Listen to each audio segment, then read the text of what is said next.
నన్ను వదలండి మిత్రులారా, మీ మొహాల మండ. ఈ పెళ్లిని కూడా వాడుకుంటా ఏంటి, గొంతు విప్పి పాడుకుంటా.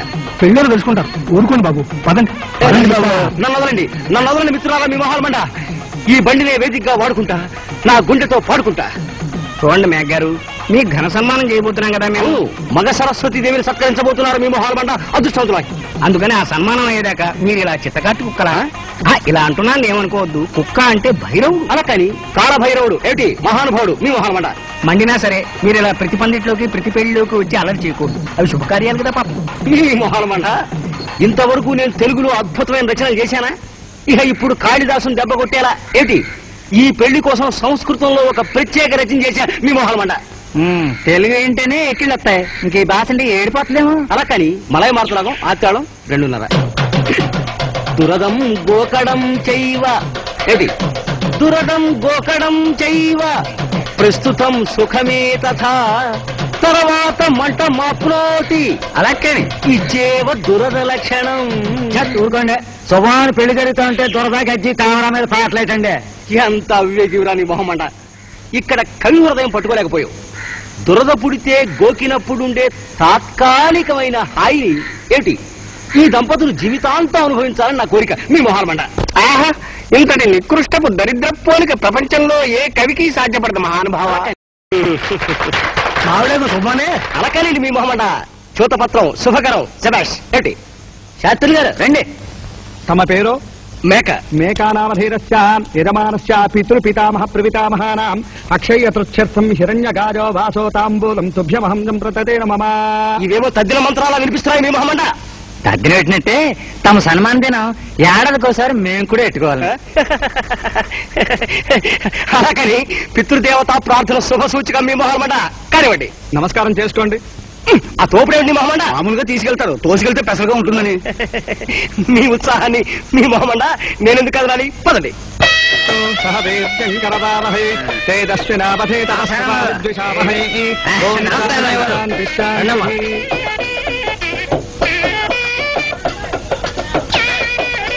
మంగళార్ శబాష్ ఉండాలి. అంతా శాస్త్ర ప్రకారం జరుగుతోంది మీ మొహమండ. హోమందు సర్పారాధన శుభ సూచికం మీ మొహమండ.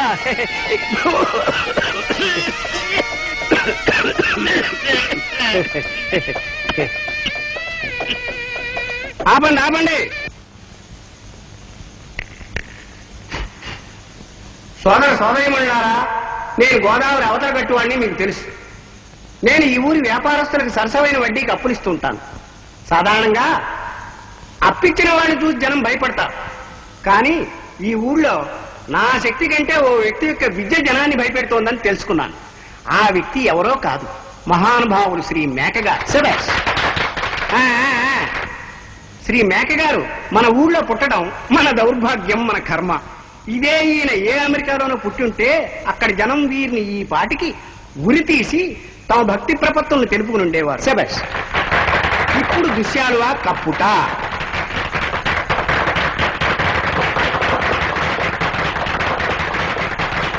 సన్మాన పత్రం నీ మొహం మండ. చండాల మనస్కుడు శ్రీ మేక గారికి మా ఊరి జనం సమర్పించుకున్న సత్కార పత్రం. శబాష్. మేక, మీరు మేకే కాదు ఊక ఊహా కవి. శబాష్. మీరు ఓకే కాదు పేక పేదల కవి. పేకే కాదు బాక బాధా కవి. బాకాయే కాదు తోక తోడయ్యే కవి. తోకే కాదు కోక కోటి ఆలోచనల కవి. కోకే కాదు పాక పాటల కవి. ఆకే కాదు ఈ ఊరికే టీకా టీవీ దర్జా ఉన్న కవి. మీ మొహంలో వరాహమూర్తి, మీ శాఖలో భైరవమూర్తి ఉన్నారు. శబాష్. అందరూ దేవుళ్ళే, అందుకే గాడిదలు గౌరవిస్తాయి. మీరిలాగే ఏ ఏళ్లు ప్రజలను తింటా బతకాలని కోరుకుంటా సన్మాన సంఘం.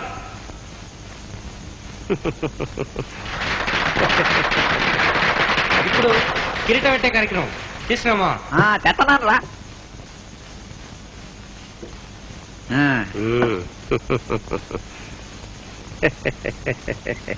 వెలిగించండి రా.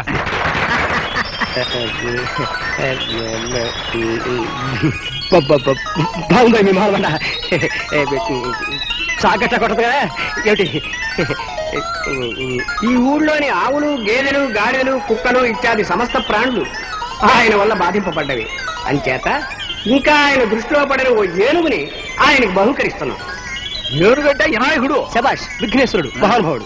ఇప్పుడు గజారోహణం, మేక ఇప్పుడు ఏనుగు ఎక్కుతుంది.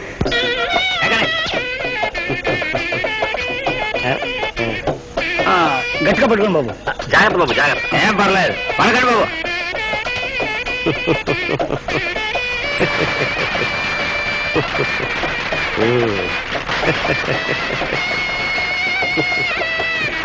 మహద్భాగ్యమైన మహారాజ యోగం. గజారోహణం చేసిన ఈ శుభ సందర్భాన జాతిని ఉద్దేశించి ఒక్కటి వినిపిస్తా. హంసధ్వని రాగం, రూపక తాళం 2:30. ఈ నాటికి విద్యకు కలిగిందొక గుర్తింపు, నే ఏనుగెక్కడం సొంపు, మహా సొంపు. ఏంటి ఈనాటికి నా మనసుకి శాంతి.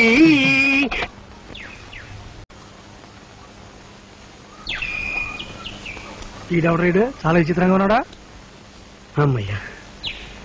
వీరేంద్రాయ నమః. వై వీరేంద్రాయ నమః. చేయి కాలేదు, పై కలవయా. ఇది కాస్త పట్టుకోండి బాబు. పట్టుకోను బాబు. మరి ఇక్కడ కాస్త గోకండి బాబు.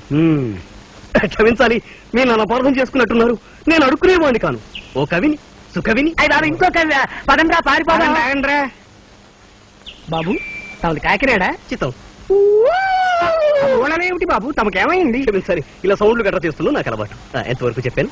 ఆ సౌండ్ ఇచ్చారు, తర్వాత కానివ్వండి. అర్ధరాత్రి 12ంటికి శ్మశానంలో దీర్ఘ సుషుప్తిలోంచి బయటపడి ఒళ్ళు విరుచుకుంటూ లేచిన కాశ్మోరాని మా గురుదేవులు ఎండమూరి వీరేంద్రనాథ్ గారి తర్వాత అంత అందంగా వర్ణించగల ఏకైక కవి కుమారుణ్ణి, కాకినాడ వాసిని నేనే.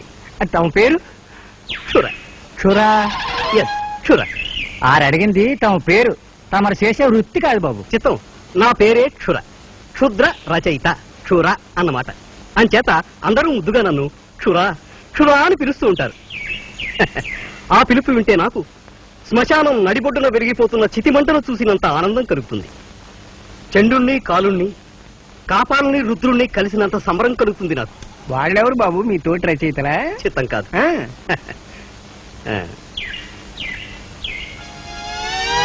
క్షుద్ర శక్తులు. ఓ వ్యక్తికి నేను కథ వినిపించాలని ఉత్తరం రాసి మరీ ఆహ్వానించారు. ఎవరా వ్యక్తి?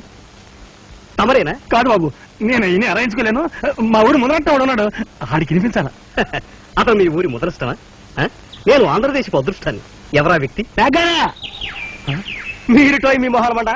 ఎన్నాటికి ఓ వ్యక్తి ధైర్యంగా పేరు పెట్టి పిలవలేనా? ఏమిటి పేరు గట్ట ఉంది బాబు? దానికే దాని మానది మేస్తోంది. మొత్తానికి బ్రహ్మాండమైన ఏనుగులు ఇచ్చారో మీ మొహాలమండ. ఈ ఏనుగు మీద పాట రాశా. కుంతలవరాడు రాగం, మిశ్ర చాపుతాళం 1:30. మేఘ్ గారు, మేము ఇప్పుడే భోజనం చేసి వచ్చాం. మీ కవిత్వం వినే అర్హత మాకు లేదు. చూడండి, మీరు క్షురగారని కాకినాడ నుంచి వచ్చారు మీ కవిత్వం వినడానికి. వీరికి వినిపించాలి. అలాగని నీ మొహమ్మండ. తమది కాకినాడ? చిత్తం. వీరేంద్రాయ నమః. ఏనుగు మీద పాట రాశానన్నాను కదా. కథల కుతూహల రాగం, రూపక తాళం 3:30. ఏనుగు ఏనుగు ఏనుగు కన్ను చింతాకు, ఏనుగు తొండం చాంతాడు, ఏనుగు చెవులు చేటలు, ఏనుగు పెద్దది తోటలు. ఎలా ఉంది? చిత్తం బాగుంది. తమరు ఏనుగు గురించి చెప్పారా? ఇప్పుడు నేను పీనుగు గురించి చెబుతా. అలా కానీ నీ మొహమ్మడ మహాపీనుగు అని నేను రాసిన కొత్త నవలోని ఓ భాగం ఇది. శభాష్. వై వీరేంద్రాయ నమః. అది అర్ధరాత్రి. అర్ధరాత్రి మీద కూడా నేను పాట రాశాను, కావాలంటే వినిపిస్తాను. కపాలాల మధ్య నుంచి వీస్తున్న గాలి చేస్తున్న ధ్వని 1000 దెయ్యాల ఏడుపులా ఉంది. ఎక్కడో ఓ మూల పెటేల్ పెటేల్ మని పుర్రె పేలిన శబ్దం. దూరం నుంచి నక్కల ఊడలు పిశాచాల ఏనుల్లా వినిపిస్తున్నాయి. సగం కాలిన పీనుగు కుడి చెయ్యి బిర్ర బిగుసుకుని నిలబడింది. జబ్రక బబ్రా శ్మశానం నడిబొడ్డున యోగ సమాధిలో ఉన్నాడు. క్షిత్రి నిద్రలేపే కార్యక్రమంలో నిమగ్నుడై ఉన్నాడు. నిశ్శబ్దం, కటిక నిశ్శబ్దం. అలకని ఏమైంది నీకు? జబ్రక బబ్రా కేక వేశాడు. ఎట్లా కేక వేశాడు?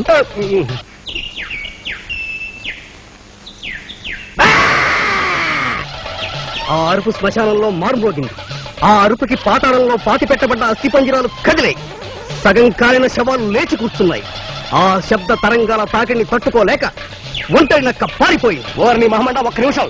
ఆ నక్కతో పాటు మేక కూడా పారిపోయిందని రాసుకో, బాగుంటుంది. ఏమిటి ఆ భలేవారే, అసలు ఇక్కడే బాగుంటుందండి. పాక్రా వస్తా అప్పుడు పాక్రా ఎందుకు నువ్వు సారు ఎవడో అసలు పాక్రా వచ్చి తెలవేని మొహమండ మింగు. నీ ఆకలి మండిపోను.